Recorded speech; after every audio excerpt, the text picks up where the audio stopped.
Good day, my name is Anna, the group leader of Group 11, and will be presenting on the topic Elements of Business Communication. Before we delve into the topic proper, I'd like to define what communication is. Communication is the process of exchanging information, thoughts, ideas, or emotions between two or more individuals. Communication is important in human interaction and plays a crucial role in our personal and professional lives. Effective communication involves successful transmission and understanding of a message between a sender and a receiver. This can be accomplished through various mediums such as speaking, writing, gestures, facial expressions, and even through technology-based channels such as emails, text messages, etc. Business communication therefore refers to the exchange of information, ideas, and messages within an organization, between two different organizations, and even with external stakeholders. I'll be continuing from where my group leader stopped. So I'll be talking about the importance of effective communication in an organization. We all know there are some key things that makes effective communication in an organization. Firstly, I'll be talking about clarity. The goals, objectives, and strategies in an organization should be made clear to workers, so for them to be able to do what is needed to be done at a particular time or at a given time. Secondly, I'll be talking about decision making. Now, decision making is essential in an organization because it enables decision makers to collect and analyze data and also give room for workers to give their various views on what is going on in the organization. Thirdly, I'll be talking about relationships. Effective communication is a foundation of a good relationship in an organization. It helps employees or workers to work hand in hand to be able to give a very good or perfect output in an organization. Other importance of communication are as follows: innovation, conflict resolution, and reputation. I'll be taking innovation first. Innovation and creativity are essential for the success of the business. Effective communication facilitates innovation by encouraging exchange of ideas, and this fosters collaboration. Number two, which is conflict resolution. As we all know, conflict is inevitable in the organization, as the two major parties, which is the employer and the employees, always have different interests at heart and different point of view. But effective communication helps to bring all the parties' understanding and point of view together. Lastly, reputation. Good reputation is needed to keep the goodwill of the company going, as positive reputation will enhance the growth of the company, and poor communication will do vice versa. Now, we move to the elements of communication. The elements of communication are the various components that are involved in the communication process. Without these elements in place, communication cannot take place. The first element of communication is the sender. The sender is the person who initiates or creates a message. The sender could be an individual, a group, an organization, or any entity at all that wants to send an information. The sender is the one who decides the channel that is most appropriate for the message that is to be delivered. The sender should also put into consideration the emotional state and the cultural background of the receiver, as this can affect an effective communication. Under elements of communication, we also have message.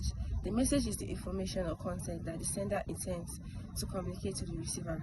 It can be verbal, non-verbal, or written, and can take many different forms such as spoken word, facial expression, images, or text.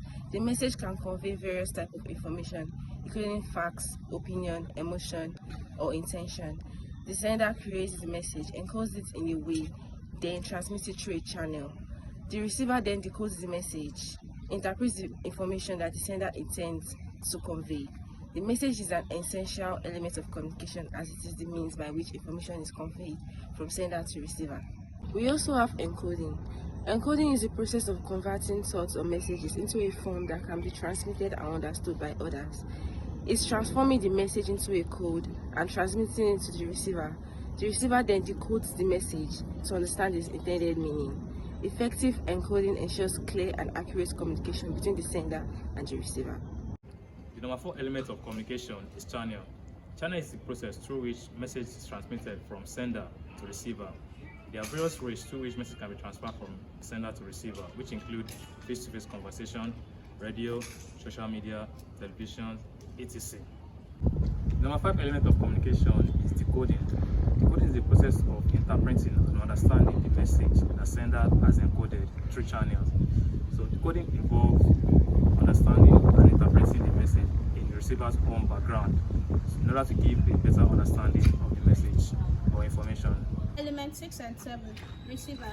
The receiver may be an individual, a group, an organization, or an entity who intends to receive and interpret the information or message. Now, the receiver plays a crucial role in the communication process. Element 7, feedback. Feedback is an essential element of communication.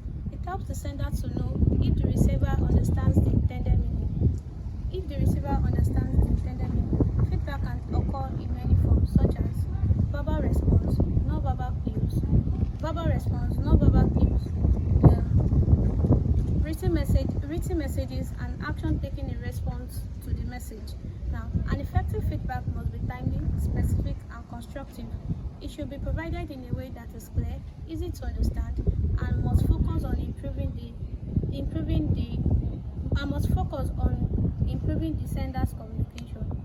Are we talking on communication noise? What is communication noise? Communication noise are any barriers that affect effective communication from happening. If noise can affect the receiver from receiving the information clearly, and it can also affect the sender from sending the information he intended to send completely. Noise can happen in different contexts. It can happen in face-to-face communication, it can happen in a group communication, or it can happen in an organizational setting. There are different forms of communication, which are physical, segmentic, and psychological forms of noise. What is physical noise? Physical noise is the external or environmental factor that affects communication. What is psychology? Psychology noise are noise that plays in the listener's mind.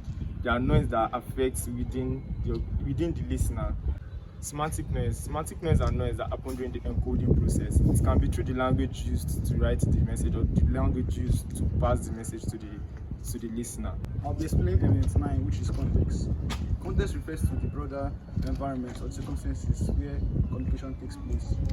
Under context, we have 4 factors, which are physical factor, social factor, historical factor, and cultural factor. Physical factor refers to the place, the time, or the setting where the communication occurs. Also, we have social factor. Social factor refers to the relationship between the sender and receiver, like how close they are. This also helps to affect communication by choosing the language or the tone that will be used to be communicated. We have the cultural factor. The cultural factor refers to the different cultures we have, different aspects of the cultures we have between the sender and receiver. And the historical factor, which is the past experiences between the sender and receiver that helps to shape their beliefs, attitude, or values. In conclusion, elements of communication are those parts of communication which make communication effective, and they include sender, message, encoding, channel, receiver, feedback, noise, and context.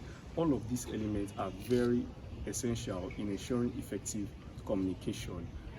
Failure or breakdown of any of these elements can lead to misunderstanding, miscommunication, as well as breakdown in communication. So it is very vital to pay attention to these elements of communication to ensure effective communication. Thank you.